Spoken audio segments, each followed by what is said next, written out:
Hello everyone, welcome to a online solution. कैसे हैं आप लोग? तो आज आपके सामने ए ऑनलाइन सॉल्यूशन की तरफ से क्लास 10 का मैथ का इंपॉर्टेंट सब्जेक्टिव क्वेश्चन और वो है मेंसुरेशन क्षेत्रमिति। यहाँ पे मैं आपके लिए कुछ सवाल लाया हूँ। धीरे धीरे आपको इस तरह से धीरे धीरे कुछ कुछ सवाल करके इंपॉर्टेंट क्वेश्चन को मैं बता दूंगा और जो इसका मेन मतलब बेसिक जो तरीका बनाने का वो भी आप सीखते जाओगे। ठीक है, तो वीडियो को शुरू से लेकर आखिर तक देखें और आप अपने क्वेश्चन को यहाँ पे हल करने की कोशिश करें। और कोशिश ये करें कि पहले आप हल कर लीजिए, उसके बाद वीडियो को पॉज कर लीजिए, उसके बाद हल कीजिए, उसके बाद फिर वीडियो को आगे बढ़े। तो मेरे ख्याल से आपके अंदर एक कॉन्फिडेंस पैदा हो जाएगा। फिलहाल यहाँ पे देखते हैं सवाल हमारा फर्स्ट है, क्या बोलता है सवाल। यहाँ पे देखते हैं, इसका सॉल्यूशन करते हैं। एक वृत्त के चतुर्थांश का क्षेत्रफल ज्ञात करना है यदि इसकी परिमाप जो है 44 सेंटीमीटर। ठीक है, यदि इसकी परिमाप जो है 44 सेंटीमीटर है तो चतुर्थांश का क्षेत्रफल निकालना है और परिमाप कितना दिया हुआ? 44 सेंटीमीटर दिया हुआ। तो यहाँ पे लिखते हैं परिमाप। अब देखो जैसे ही सवाल बोले ना, सवाल क्या बोल रहा? वृत्त के चतुर्थांश का क्षेत्रफल, मतलब जो निकालने के लिए पहले बोला जा रहा, पहले जानो को उसका फॉर्मूला क्या होता है ना। जो चीज निकालने के लिए बोला जाए उसका पहले फॉर्मूला आपके माइंड में आना चाहिए कि उसका फॉर्मूला क्या होता है। ठीक है, तो अब यहाँ पे देखिए सवाल क्या बोल रहा है। सवाल बोल रहा है वृत्त के चतुर्थांश का क्षेत्रफल, है ना। और आपको पता होता है कि वृत्त के चतुर्थांश का क्षेत्रफल क्या होता है। चतुर्थांश मतलब होता है ये जो वृत्त है ना, इसका 4 भाग काट दीजिए और जो 1 भाग बचेगा वही होता है। हालांकि एक ये क्या बनता है, ये जो ऐसे जो दिख रहे हैं ये बना एक त्रिज्या खंड बना और त्रिज्या खंड का क्षेत्रफल थीटा बटा 360 पाई आर स्क्वायर होता है। तो ये जो कोण बन रहा ना, यहाँ पे 90 डिग्री कोण बन रहा। तो यहाँ पे अगर 90 सेट करते हैं, 90 by 360 into pi r square, देखो 9 चौक 36 कट जाएगा, 0 0 कटेगा, 9 चौक 36, तो क्या बचेगा 1/4 पाई आर स्क्वायर। तो पता क्या चला, चतुर्थांश, जब भी चतुर्थांश बोले तो आप ये नहीं भी लिखेंगे, सिर्फ लिख देंगे 1/4 पाई आर स्क्वायर। अब आपको पता चल गया कि चतुर्थांश का क्षेत्रफल का फॉर्मूला 1/4 पाई आर स्क्वायर होता है। तो यहाँ पे हमको क्या क्या चीज चाहिए? मटेरियल क्या है? पाई का वैल्यू तो जानते हैं आप, 1/4 तो लिखा हुआ, आर चाहिए। तो आप देखते हैं त्रिज्या इसमें है कि नहीं। देखिए क्या इसमें दिया हुआ, एक वृत्त के चतुर्थांश का क्षेत्रफल दिया हुआ, इसकी परिमाप दिया हुआ है। तो परिमाप जब दिया हुआ है तो त्रिज्या तो नहीं दिया हुआ है, तो जो कुछ यहाँ पे परिमाप दिया रहे या तो कभी कभी आयतन दिया रहेगा, है ना। तो क्या करना है, उसी से आप त्रिज्या या ऊंचाई जो निकालना निकालेंगे। ठीक है, तो इस परिमाप से हम क्या निकालेंगे? त्रिज्या निकालेंगे। तो लिखते हैं परिमाप, वृत्त का परिमाप है तो परिमाप बराबर क्या होता है? चूंकि परिमाप बराबर होता है 2 पाई आर। क्या होता है? 2 पाई आर होता है। और परिमाप का देखिए यहाँ पे दे दिया कितना, 44 सेंटीमीटर, 44 सेंटीमीटर दे दिया। तो 2, अब पाई का वैल्यू क्या होता है? 22/7 और आर का वैल्यू तो आर ही लिखना है। देखिए इसको करते क्या, जब भी समीकरण में बना रहे और बीच में बराबर रहे ना, तो इसके नीचे तो 1 छुपा हुआ है, तो ऊपर को ऊपर से काट सकते हैं, समीकरण को इधर को समीकरण इधर से काट सकते हैं। और नहीं करना चाहते तो देखो ये क्रॉस गुना कर दो, है ना। तो क्रॉस देखो गुना कर दो, अगर इसको काट दीजिएगा एक बार यहाँ से यहाँ तो सिर्फ आर बराबर 7 हो जाएगा। ऐसे देखिए इसको गुना कर दिए, इसको यहाँ पे क्या होता है 2 इंटू 22 इंटू आर। अब आर का वैल्यू निकालना है, तो आर का वैल्यू निकालना है तो ये दोनों कहाँ चल जाएगा? नीचे चल जाएगा। देखिए 2 इंटू 22 हो गया। अब देखिए 22 दूना 44, 2 2 कट गया, क्या बचा? 7 आया। और ऐसे भी अगर काट देते यहाँ से आप काटते हैं तो फिर आर बराबर क्या बचता है? 7 बचता। तो हमको ये पता चल गया। एग्जाम में आप ऐसे मत करना, नीचे बनाते जाना। ठीक है, यहाँ पे आपके लिए मैं बता रहा हूँ। अब चतुर्थांश निकालना है, इसलिए वृत्त के चतुर्थांश का क्षेत्रफल फॉर्मूला क्या होता है? फॉर्मूला होता है 1/4 पाई आर स्क्वायर। ठीक है, तो 1/4 पाई का वैल्यू कितना है? 22/7 है। आर कितना हमारा है? 7 आ गया, तो 7 इंटू 7, 7 7 काट दो, 2 दूना 4, 11 दूना 22, कितना गया जी? 11 7 77 होता है जी, अब बटे 2, तो सेंटीमीटर स्क्वायर। ये क्या हो गया? आंसर हो गया। जाओ तो इसको पॉइंट में भी आप इसको बदल सकते हो। ओके, तो ये हमारा आंसर हो गया, सेंटीमीटर स्क्वायर चूंकि क्षेत्रफल निकालना है। चलिए अगला सवाल पढ़ते हैं। सवाल देखो, ये सवाल आपको ऑब्जेक्टिव में आता है, लेकिन रियल में आखिर बनता कैसे है? 2 बेलनों की त्रिज्याओं का अनुपात दे दिया है। 2 बेलन है, ठीक है, 2 बेलन है और उनका त्रिज्या का अनुपात दे दिया है और उनकी ऊंचाइयों का अनुपात भी दे दिया है। ठीक है, तो उनके आयतन का अनुपात निकालना है। चलिए तो हम क्या करते हैं, अनुपात निकालना है। तो यहाँ पे हम लिखते हैं पहले बेलन की त्रिज्या क्या हो जाएगी?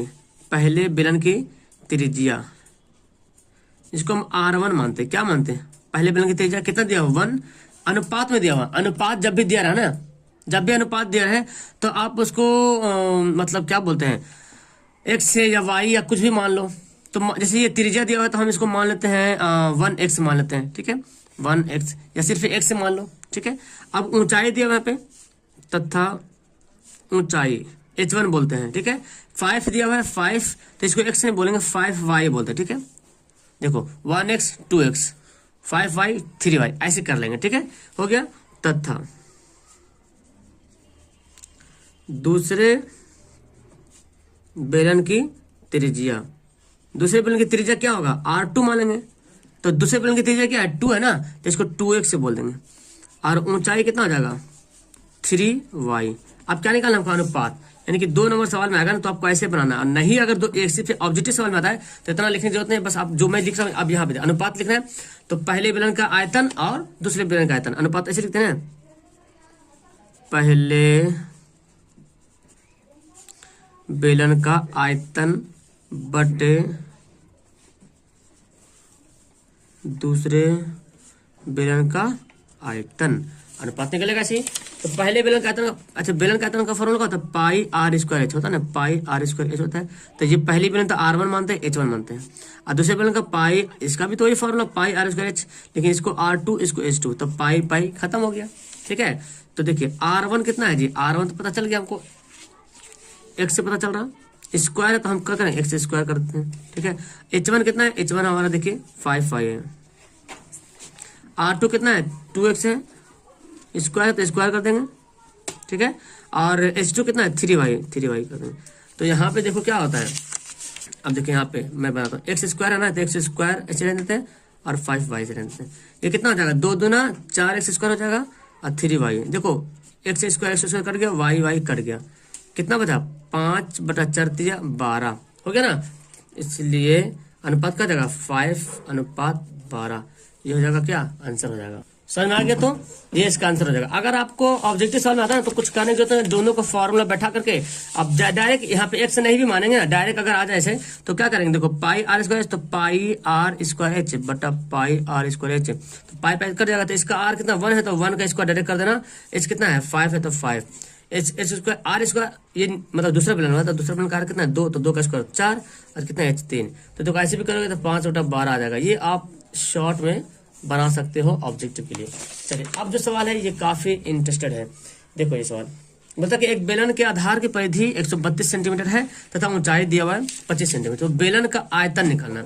अब बेलन का आयतन का फॉर्मूला आपको पता है, बेलन का आयतन क्या होता है पाई आर स्क्वायर, अभी हम पढ़ रहे थे पाई आर स्क्वायर एच होता है, ठीक है, पाई आर स्क्वायर एच।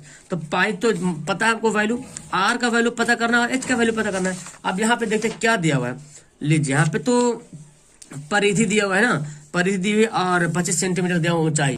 तो इससे पहले हम लोग बनाते वृत्त वाला बनाते, वृत्त में वही कंडीशन था, हमको पहले इसका परिमाप दिया होता, तो परिमाप से आर निकाले थे। यहाँ पे एक मोहरा क्या दिया है कि एक मोहरा ये है कि परिधि दे दिया है, जब परिधि दे दिया तो इसी से हम आर निकाल सकते, ठीक है। यानी कि क्वेश्चन जब भी दिया है ना कुछ ना कुछ, कैसे बोलते हैं चोर जब चोरी करता है तो कुछ ना कुछ छोड़ के जाता है, यही पे सवाल जब पूछ रहा है तो आपको यहाँ पे परिधि दिया हुआ, इस परिधि से आपको आर निकालना है, ठीक है। तो हम लिखते हैं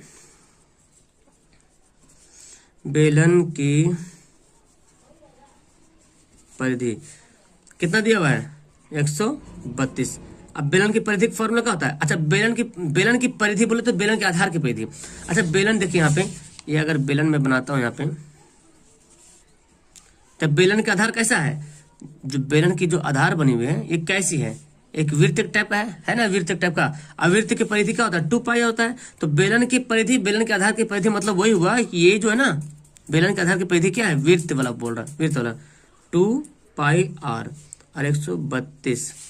तो यहाँ पे लिखते हैं 2 पाई का वैल्यू 22/7, आर तो निकालना है 132। देखो यहाँ पे आप ऐसे भी काट सकते हो, मैं बताया था कि जब बीच में बराबर आ जाए तो ऊपर पर काट सकते हैं। देखो 22 का पढ़ोगे 22 छक 132 होता है, ठीक है। और 2 से काटोगे 2 3 6 होता है।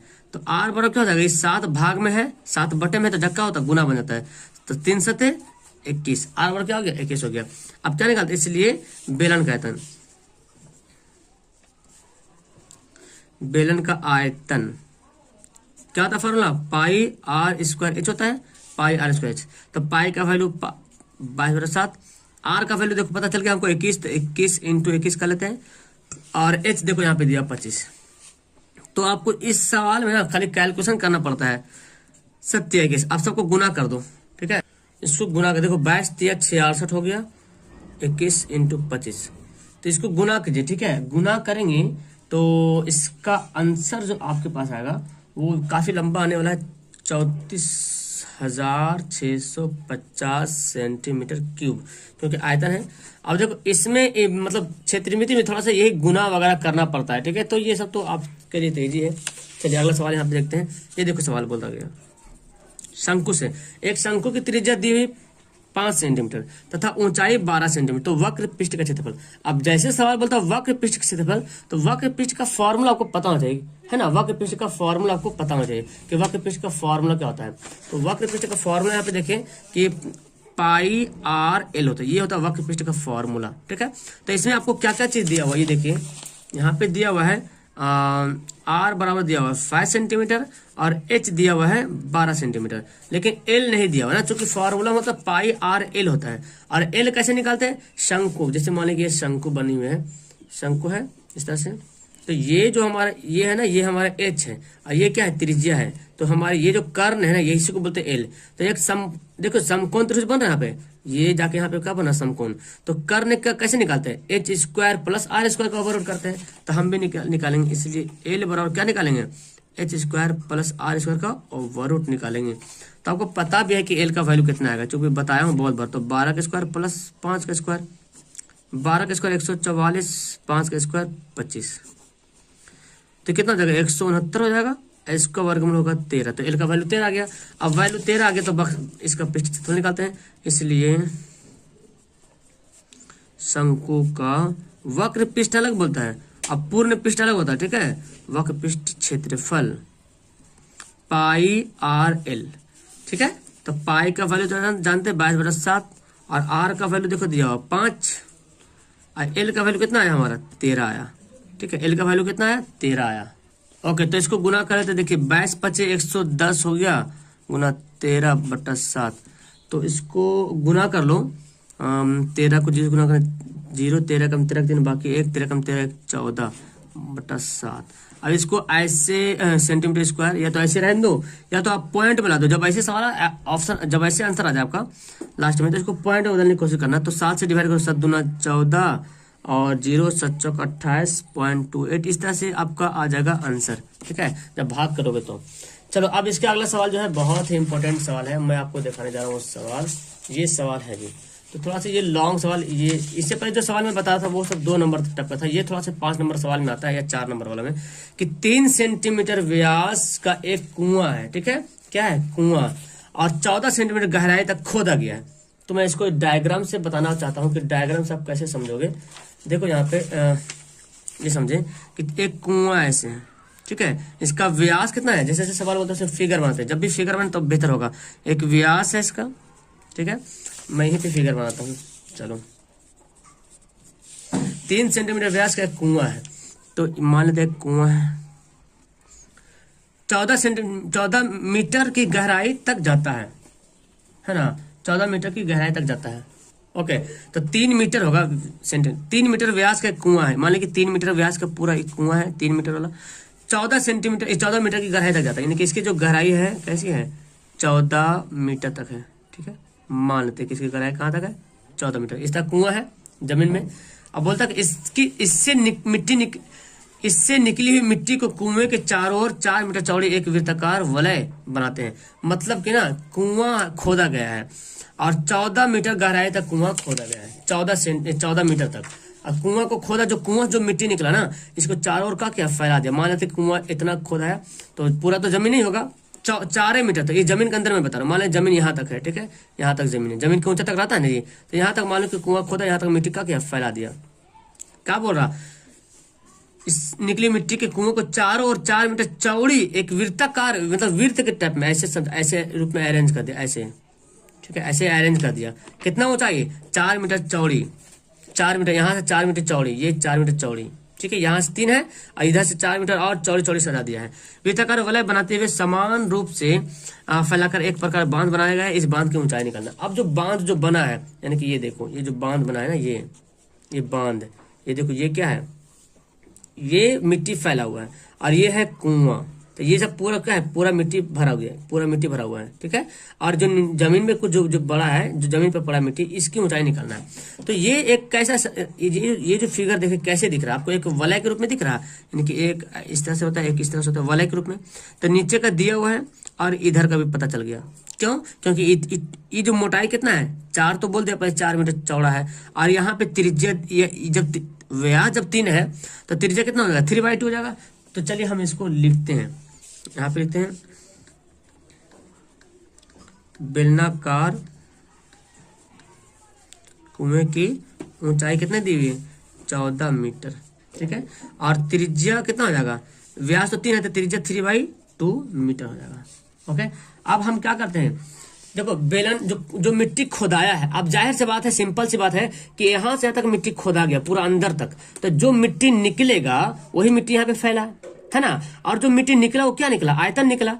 कुआं को पूरा खोदिएगा तो जो मिट्टी निकला वो क्या निकलेगा, आयतन निकले। तो पूरा आयतन नहीं, मतलब भराट पूरा भरा हुआ वही आयतन होता है। तो पूरा आयतन निकला, तो हमको पता चला कि जो मिट्टी निकला उसका आयतन निकालते हैं, और वही आयतन को यहाँ पे क्या किया, फैला दिया। मतलब जो फैला यहाँ पे इसका आयतन और जो कुआं से निकला मिट्टी उसका आयतन दोनों क्या है, समान है। तो पहले कुआं का आयतन निकालते हैं, ठीक है। यहाँ पे लिखते हैं, इसलिए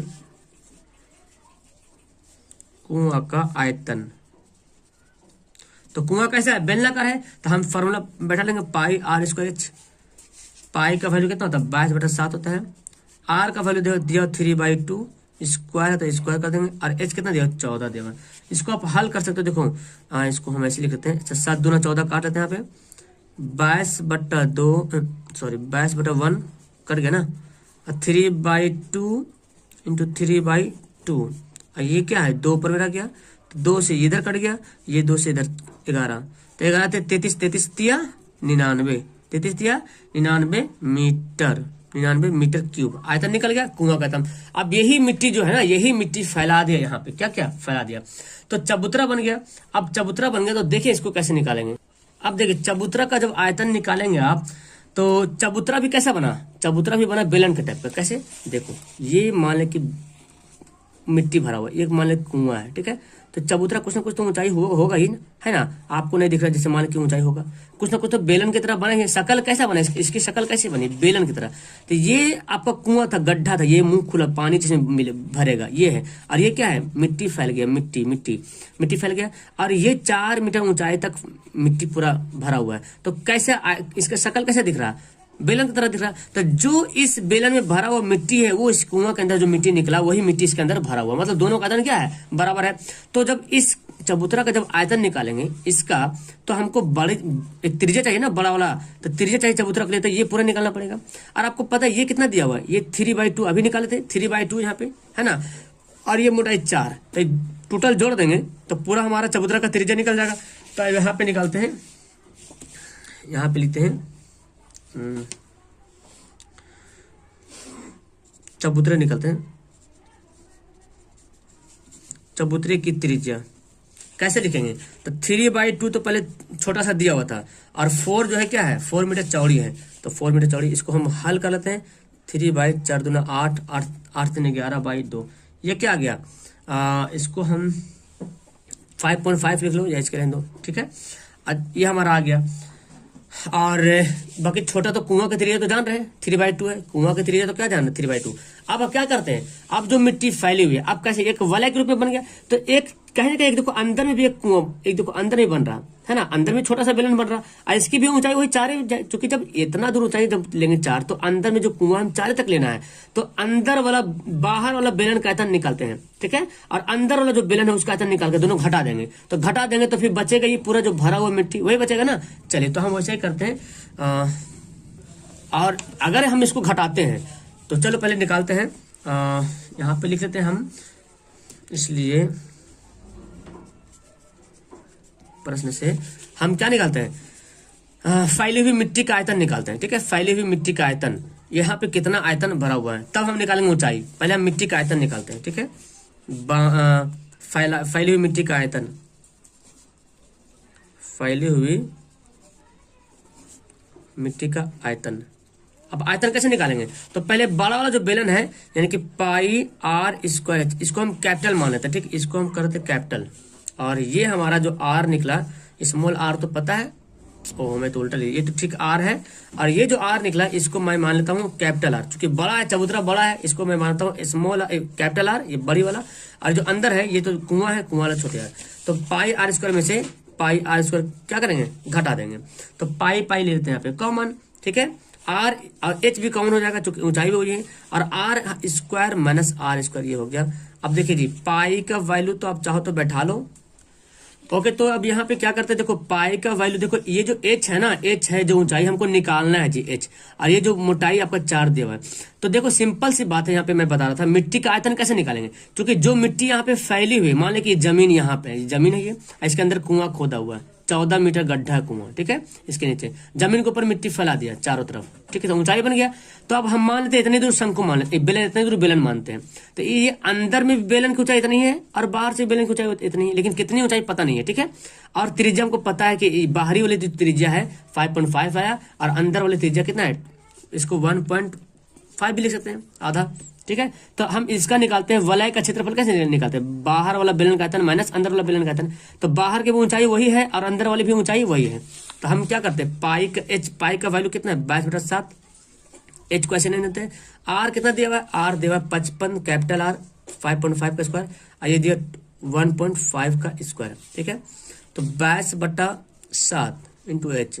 अब देखो 55 का स्क्वायर होता है 3.25, ठीक है, 55 का स्क्वायर 3025 होता है, इसका होता है 225, तो 2.25 लिख देंगे, ठीक है। अब 22/7 और इंटू एच, और यहाँ पे जब इसको घटाते हैं तो आ जाएगा 28, है ना।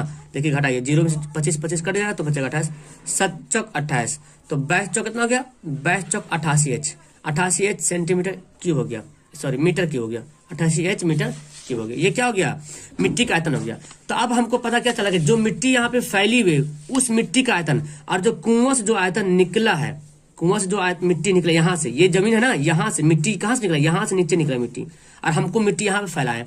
तो ये जो मिट्टी फैला है ना पूरा, ये जो मिट्टी, अब हमको ये जो निकला 88H क्या निकला, पूरा मिट्टी का आयतन निकल, ये वाला, ये पूरा, ये अंदर नहीं, ये पूरा भरा हुआ, ठीक है, आयतन निकल गया।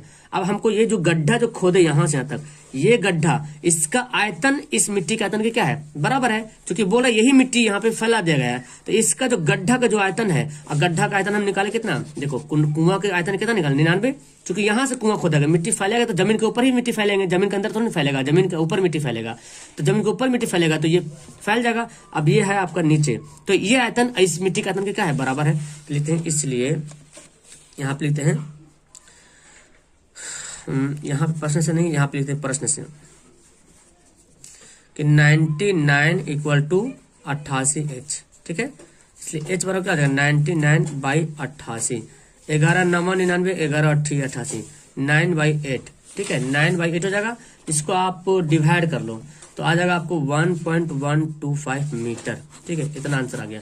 यही इसका आंसर होना चाहिए, ठीक है। अगर आपके पास कोई किताब देखे उसमें तो उसमें शायद मेरे ख्याल से मिस्टेक किया हुआ है, तो ये इसका आंसर सही होना सटीक, तो यही इसका होना चाहिए कि जो कुआं का जो मिट्टी फैला है, तो यहाँ तक मान ली यहाँ तक मिट्टी फैला, तो हमको ये वलय जो निकालेंगे तो वलय का तो यही फिर सूत्र यूज करेंगे, है ना। और जो इस बाहरी वाला जो वृत्त कुआं, बाहरी वाला जो बेलन दिख रहा है उसकी जो ऊंचाई है, अंदर वाली जो बेलन है उसी की ऊंचाई सेम, तब तो वलय का आयतन निकालना पड़ेगा हमको। चलिए ये सवाल समझ आ गया। ये सवाल देखें, सवाल क्या होता है, एक लंबवृत्तीय शंकु की ऊंचाई दिया हुआ है और आधार की त्रिज्या दिया हुआ है, तो गोले की त्रिज्या, उस गोले की त्रिज्या ज्ञात कीजिए जिसका आयतन शंकु के आयतन के बराबर है। तो शंकु की ऊंचाई दी हुई कितने 8.4 सेंटीमीटर, ठीक है, और आधार की त्रिज्या, तो शंकु आप जानते हैं इस तरह से शंकु बना होता है, देखिए इस तरह, तो इसकी आधार कैसी बनी हुई है, आधार एक वृत्त टाइप की बनी हुई है ना। तो और इसकी त्रिज्या दी हुई कितनी, आधार की त्रिज्या 2.1 सेंटीमीटर, ठीक है। अब बोलता है कि गोले की त्रिज्या निकालिए, जो गोले का जो त्रिज्या ज्ञात करना है, जो गोले का आयतन और शंकु का आयतन बराबर है, मतलब कि गोले का त्रिज्या निकालना है, लेकिन एक कंडीशन बोला गया है कि गोला का जो आयतन है शंकु का आयतन के क्या है, बराबर है। तो ऐसा करते पहले शंकु का आयतन निकाल लेते हैं, या तो प्रश्न से डायरेक्ट यहाँ पे हल कर लेते हैं, ठीक है। चलिए तो प्रश्न से हल करते हैं। क्या बोलता है कि गोले का आयतन इक्वल टू शंकु का आयतन, गोले का आयतन बराबर है शंकु का आयतन, ये बोल रहा ना कि गोले का आयतन जो है शंकु का आयतन की क्या है, बराबर है। तो गोले का आयतन फॉर्मूला क्या होता है, 4/3 पाई आर क्यूब होता है, ये गोले का आयतन होता है, ठीक है। और शंकु का आयतन होता है 1/3 पाई आर स्क्वायर एच होता है। तो देखो 3 तो पहले खत्म हो जाएगा, पाई पाई को पहले खल्लास कर दो यहाँ से, ठीक है। अब देखो क्या बचा, 4r क्यूब। चूंकि हमको गोला का त्रिज्या पता नहीं है, ठीक है, इसको r1 r2 मान तो ज्यादा बेहतर होगा, हमको पता ही नहीं है, ठीक है। और ये जो शंकु है, शंकु का त्रिज्या कितना है, देखो शंकु त्रिज्या देते 2.1, तो 2.1 इंटू 2.1, चूंकि स्क्वायर है तो लिख लिए। और h कितना देखो 8.4 हो गया, यहाँ पे लिख लिया। अब क्या करते हैं यहाँ पे r1 के क्यूब करते हैं, यहाँ पे 2.1 इंटू 2.1 इंटू 8.4/4। देखो 4 से काटो, तो 4 से काटेंगे 4 दूना 8, 4 कम 4, इतना आ गया। अब देखिए इसको गुना मत करना है, देखो r1 क्यूब कितना आया, 2.1 इंटू 2.1 इंटू 2.1 आया। अब आपको पता है जब क्यूब उधर भेजेंगे तो क्या बनेगा, 2.1 इंटू 2.1 इंटू 2.1 का वर्गमूल बन जाएगा, यहाँ पे क्यूब घनमूल बन जाएगा, क्या बनेगा, घनमूल। तो 3 घनमूल में क्या होता है, तीनों जो है 3 जोड़ा मिला था, 3 जोड़ा, वर्गमूल में 2 जोड़ा मिला था, यहाँ घनमूल में 3 जोड़ा। तो यहाँ पे क्या पता चल रहा है, एक निकल जाएगा 2.1 सेंटीमीटर, ये क्या हो जाएगा, गोले की त्रिज्या हो जाएगी। हाँ ओके, तो यहाँ पे लिखते हैं इसलिए गोले की त्रिज्या बराबर 2.1 सेंटीमीटर। क्या हो गया, इसका आंसर हो गया, है ना, ये इसका आंसर हो गया, ठीक है। तो कैसा लगा आपको, समझ में आया सवाल।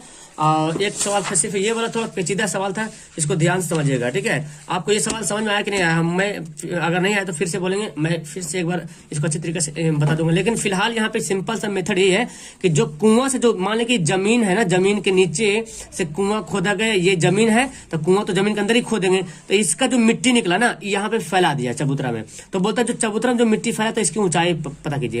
इतना तो कंफर्म है, जो मिट्टी खुदाया है उस मिट्टी का आयतन और जो चबूतरे में जो मिट्टी लगा है उस आयतन के क्या है, बराबर है। तो चबूतरा का मिट्टी का आयतन कैसे निकालेगा, वलय का निकालना पड़ेगा। तो वलय के लिए हम यही रूल यूज करेंगे, pi r square h minus pi r square, यानी कि यहाँ इतना दूर तक बेलन का बाहरी बेलन का आयतन और अंदर वाला बेलन का आयतन, तो इसकी ऊंचाई तो सेम ही है, क्योंकि जो अंदर के अगर ऊंचाई बोल दे ऐसे है और ऐसे दिया है, तो ये ऊंचाई तो अंदर वाला बाहर तो समान ही होगा, क्योंकि बेलन है, तिरछा थोड़ी ना बेलन है।